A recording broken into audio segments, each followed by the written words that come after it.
नमस्कार, मैं हूं विवेकानंद शर्मा और आप देख रहे हैं द विवेक व्यूज।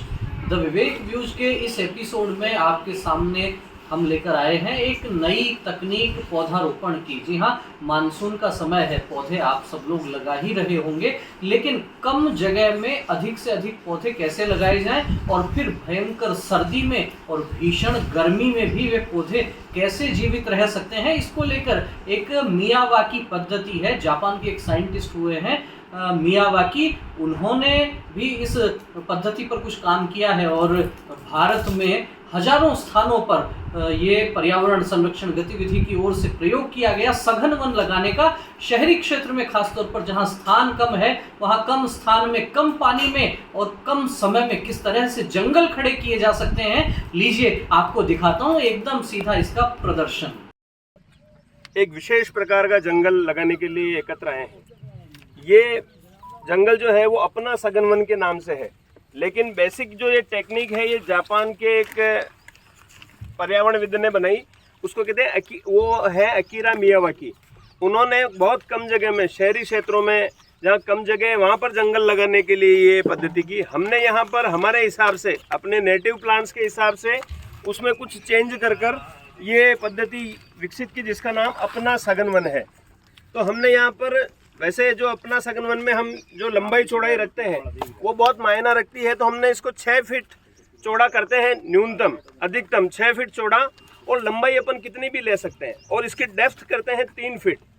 उसके पीछे एक संयुक्त परिवार का भाव है और पौधा सीधा बढ़े, वो उसमें भाव है। अभी जो अपन ये प्रायोगिक रूप से यहाँ कर रहे हैं, ये 21x4 का एक ये है सघन वन, 21x4 का, और उसमें 1.5 फीट में पौधा लगता है। तो इसकी बहुत सारी चीज़ें इसमें है। तो सबसे पहले जो हमको खड्डा करना होता है, उस खड्डे का एक नाप है 6 फीट अधिकतम। यहाँ अपन ने 4 फीट किया है। उसके पीछे रीजन है कि एक अच्छा डेंसिटी वाला वन बनाना, तो कम चौड़ाई में उसकी देखभाल में भी हमको सुविधा रहती है, और उस चौड़ाई के कारण, और 3 फीट गहराई इसकी रखते हैं। इसके पीछे हेतु है कि जड़ें सीधी जाए, उनको जड़ों को संघर्ष नहीं करना पड़े, ये है। अब ये सारा करने के बाद हम मिट्टी का उपचार करते हैं। मिट्टी का उपचार करने के लिए हम इसमें फर्टिलाइजर्स बनाते हैं जो इसमें डिग्रेडेबल हो जाते हैं या इसमें घुल जाते हैं, उनका खाद बन जाता है। तो जैसे मिट्टी के, इसके पेड़ों के पत्ते, नारियल के छिलके, गन्ने के छिलके, या कोई भी ऐसा जैविक खाद जो इसमें बन सकता है, वो मिलाकर गोबर की खाद मिक्स करके इसको एज इट इज वापस भर देते हैं। उस समय इसमें पानी नहीं डालना होता है, क्योंकि पानी डालने से जब हम वृक्षारोपण करते हैं उस समय फिर वो अपने पैर दबते हैं, अंदर मिट्टी भी दब जाती है। हम इसको पोली रखने के लिए ये सारी व्यवस्था करते हैं। तो ये जो जब अपना ये पेड़ तैयार हो जाता है, उसके बाद जिगजैग में अपन पौधों का रोपण करते हैं। उसके लिए एक पद्धति है, आप पहले 1 फीट पे जो अपनी जो पहली रो है, उसके बाद 3-3 फीट के ऊपर आप उस लाइन को बनाते रहें, और 2 के बीच में 1। तो ऐसे स्वतः ही जिगजैग प्रवृत्ति, जैसे अपना समबाहु त्रिभुज होता है ना, उस आकार में वो पौधा हमारा वहाँ लगाने के लिए हमको तैयार करना है। पौधा लगाने से पहले पौधे के लिए भी हमको कुछ चीज़ें सावधानी रखनी होती है। जैसे हमने पौधा लगाना है तो पौधे को उपचारित करना आवश्यक है। उसमें नाइट्रोजन, फास्फोरस, जितने भी पौधे ऐसे कंटेंट हैं जो पौधे को मजबूती देते हैं, वो सारे हमको रखने के लिए उसको गौमूत्र में उपचारित करना होता है। अब गौमूत्र के लिए भी एक विशेष फार्मूला है। 1 लीटर गौमूत्र में 10 लीटर पानी, उसको डाइल्यूट करके करना है। नहीं तो क्या, बहुत ज़्यादा यूरिया, बहुत ज़्यादा जो ये केमिकल कंटेंट जो उसमें होते हैं वो उसको ख़राब कर सकते हैं। इसलिए वो डाइल्यूट फॉर्म में, तो 1 लीटर में 10 लीटर पानी मिलाकर आप पौधे को उसमें डुबोइए।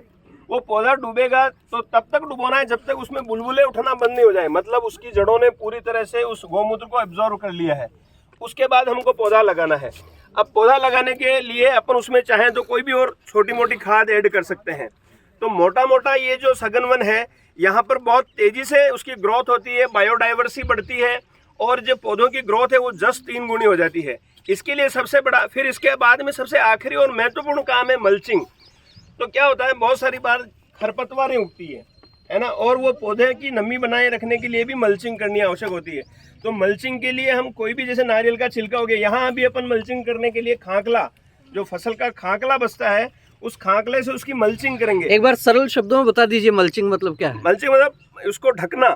जो आपका पौधा है ना, उसके स्थान पर कोई भी जगह उगेगी तो कोई भी बारिश में खरपतवार वगैरह उगेगी, तो वो क्या, ताकि वो क्या होता है उसमें कि वो पौधे की जो अपनी ऊर्जा ग्रहण करने की क्षमता वो खरपतवार नहीं कर ले। इसलिए वहाँ जब अपन मल्चिंग कर देंगे तो कोई भी दूसरी वनस्पति वहाँ नहीं उगेगी, हम जो चाहते हैं वही वहाँ पे उगेगा।